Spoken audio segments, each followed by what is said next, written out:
Howdy, everybody. Welcome back to the Bandana Podcast. I am your host, Sarah, and my cold is finally starting to subside.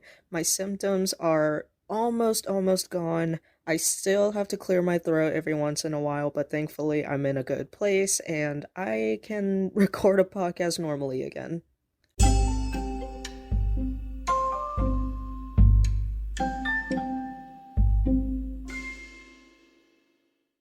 Happy midsummer, everybody. It is now the middle of July. I am so surprised that time is moving by so fast now.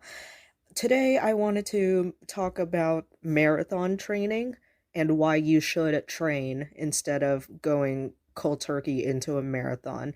I did read that you are supposed to begin training about 16 weeks before a marathon, so that's about this time of the year. I know some marathons tend to take place more towards the winter time, so if you're going to be training for a marathon, now is about the time that you should start.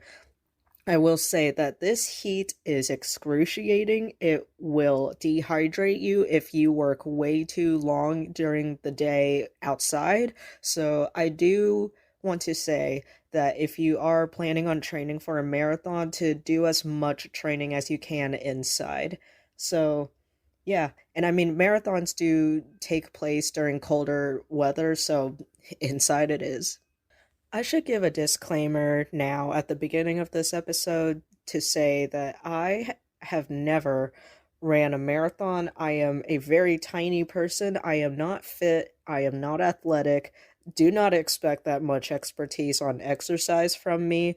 All I can tell you is that I am studying public health, and I'm not sure why it's like this, but at my university, public health is put under the same discipline as exercise science and kinesiology. So I do get to have little bits of those in my classes. Okay, now as with everything exercise, it would be in your best benefit to train your body, especially if you are planning on doing something extreme like running a marathon or even a half marathon. When I was searching when people should start training for a marathon, it said that you need 16 weeks for the full 26.2 miles, I think, or something like that, and 10 weeks for a half marathon, so just the 13.1. Again, I've never trained for a marathon. I have never participated in a marathon, but I am confident that it's 26.2 because I always see those 26.2 and 13.1 stickers on the backs of like cars and vehicles. All right, hi. So I'm in a different recording setting, so I probably sound a little different, but let's continue on with my podcast. So, when you are doing a marathon without proper training, you are exerting a lot on your muscles, and that can actually lead to tissue degradation. And the rapid breakdown of muscle tissue causes the release of myoglobin. Myoglobin is just a protein that is normally supposed to just be in your muscles, and it's used to carry oxygen to your muscle cells.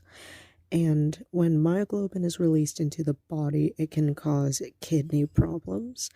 And there is a condition called rhabdomyolysis, which basically means that myoglobin is being released into the body under unusual circumstances, such as running a marathon when you're not supposed to.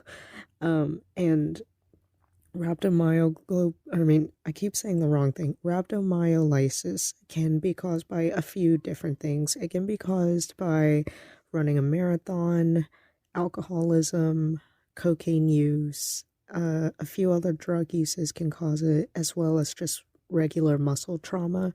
So, yeah. Rhabdomyolysis is something that happens when you go to a marathon and you run it without proper training. And of course, running a marathon without proper training causes other stresses on your body, such as respiratory distress, unnecessary bones or stress on your bones, and I'm sure other things, but those are the things that I can think of off the top of my head. I'm realizing that this episode is relatively short. I'm hoping that I got the point across that you should train for a marathon before running it. And this is the same thing for half marathons. Even if you're doing just a half marathon, you should still train to some extent. It does not have to be 16 weeks like a regular marathon, but 10 weeks sounds like a good plan. So, yeah. That's it for my episode today. I hope you learned something, and I will see you next week. Bye.